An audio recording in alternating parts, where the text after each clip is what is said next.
खुशी खुशी तो निश्चित अच्छी मत घसीपुरा निर्वाचन मंडल जातीय कांग्रेस प्रार्थी कर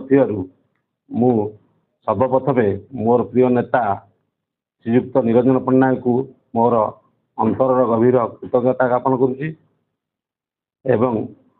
ता सहित जिलार नेतृत्व मंडली की मोर कृतज्ञता ज्ञापन करुच्ची।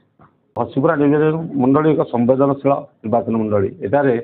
बर्तमान जो स्थानीय विधायक जी अच्छा जो प्रकार अराजकता एवं विशृंखला सृष्टि कर प्रतिहत करने जनमानस को नवेदन करूँ एवं एटार जो प्रकार दुर्नीति भ्रष्टाचार सब स्तर चली बंद करने संग्राम करूँ और युव समाज को जो विपद युव समाज जो विपद माने पथक जाइए माने ये समाज भीतर टाणी भाईचारा सृष्टि करूँ तार आम प्रथम काम हम तो हम आगू निर्वाचन आम मैदान को जीवु आम सहित आमर नेता भी आसवे नेता आसवे लड़े सी भी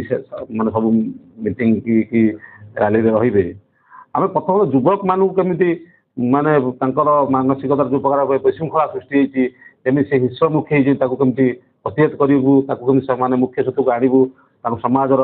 माने मुख्य धारा सामिल करूँ से चेष्टा करूँ एवं घसीपुरा प्रथम गोटे जो प्रकार अराजकता है बंद करने चेष्टा करूँ कारण आप जानते विजुआल विभिन्न विजुआल देखुए ये जो प्रकार रास्ता खुंदा धरी चलवा रास्ता माने माड़ लोकर अधिकार बंद करवा ये 3-4 सामने माने हत्या होती जहाँकि मल्लिघना टू आरंभ कर खलना मर्डर जहाँकि राजनीतिक कारण ताकू बंद कर भाईचारा और आम भर जो भाईचारा अच्छी घसीपुरा कायम रखू और शांति प्रतिष्ठा हम आम प्रथम काम मु घसीपुरा 20 वर्ष है राजनीति संपुक्त अधिक साधारणतः कर्मी हिसाब से मन भितर निरंजन पट्टनायक प्रति मोर भक्ति थिला आम जहाँ राजनीति जो प्रकार असुविधा देखीचु साधारण लोक मत सुविधा बंची पारुनी साधारण लोक सुविधा गोटे घर भत्ता पूरा आरंभ करके गोटे धर आम जो इंदिरा आवास हो कि प्राइम मिनिस्टर आवास हो